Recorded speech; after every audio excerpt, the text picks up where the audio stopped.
রহস্যময় আয়নাঘরের কারিগর কুখ্যাত জিয়াউল আহসান। দেশে বহুল আলোচিত গুম খুন ও আয়নাঘরের মূল কারিগর এনটিএমসির সাবেক অবসরপ্রাপ্ত মহাপরিচালক মেজর জেনারেল জিয়াউল আহসানকে গত শুক্রবার আদালতে হাজির করা হয়। পরে একটি হত্যা মামলায় তার ৮ দিনের রিমান্ড মঞ্জুর করেন ঢাকা মেট্রোপলিটন ম্যাজিস্ট্রেট আরাফাতুল রাকিব। এর আগে জিয়াউল আহসানকে আদালতে হাজির করে ১০ দিনের রিমান্ড নিয়ে জিজ্ঞাসাবাদ করার আবেদন জানায় পুলিশ।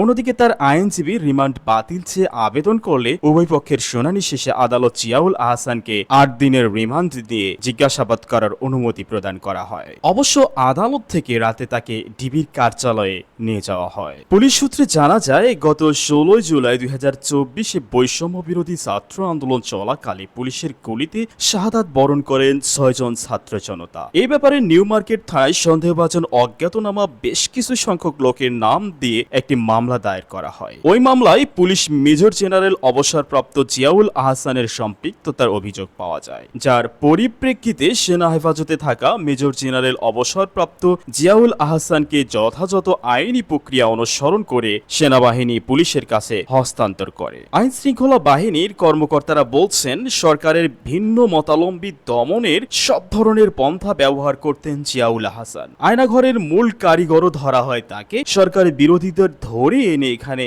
আটকে রেখে অমানসিক নির্যাতন করা হতো দিনের পর দিন। সিলেটের বিএনপি নেতা ইলিয়াস আলীর অন্তর্ধান রহস্যের সঙ্গে তার নাম এসেছে বারবার। জিয়াউল আহসান সরকার বিরোধী প্রবল আন্দোলন দমনে স্নাইপার ব্যবহার করেছে। ফোনে আড়ি পেতে কাউকে সন্দেহজনক মনে হলেই তুলে নিয়ে যেতেন, এমন অভিযোগও এসেছে তার বিরুদ্ধে। ২০০৪ সালে র্যাবের হাতে নারায়ণগঞ্জে চাঞ্চল্যকর ৭ খুনের ঘটনায় র্যাবের তৎকালীন অতিরিক্ত মহাপরিদর্শক কর্নেল জিয়াউল আহসানের আগে থেকেই জানতেন বলে অভিযোগ ওঠে। ওই সময় জিয়াউল আহসানকে ৪ ঘন্টার জিজ্ঞাসাবাদ করে প্রশাসনিক তদন্ত কমিটি নারায়ণগঞ্জ হত্যাকাণ্ড নিয়ে সংবাদপত্রে জিয়ার দেওয়া বক্তব্যকে এর আগে উষ্মা প্রকাশ করেছিল হাইকোর্ট। পরে তাকে সেখান থেকে সরিয়ে নেওয়া হয়। আইন বহির্ভূত হত্যা ও কর্মকাণ্ডের বহু অভিযোগ রয়েছে তার বিরুদ্ধে, কিন্তু তার সব কাজ সরকারের আনুকূল্যের হয়েছে বলে নির্বিবাদে চালিয়ে দিয়েছে জিয়া। শাপলা চত্বরে হেফাজতের সমাবেশে নির্বিচারে হত্যাকাণ্ডে পুলিশ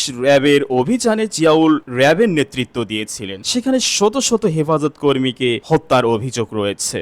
সূত্র আরো জানায়, গত ১৫ বছরে ৩০,০০০ কোটি টাকার গোয়েন্দা নজরদারির যন্ত্র, হত্যা, গুম ও নির্যাতনে ব্যবহারে সরঞ্জাম কেনা হয়েছে। বেশিরভাগ কেনা হয়েছে সরাসরি। এমনও বহু ইকুইপমেন্ট কেনা হয়েছে যা কখনো ব্যবহার করা হয়নি। লোকবল নিয়োগ দেওয়া হয়েছে যথেচ্ছভাবে, প্রয়োজনে কয়েক গুণ বেশি। এইসব আয়োজনই ছিল বিরোধীদের গুম খুনের কাজে ব্যবহার করার জন্য।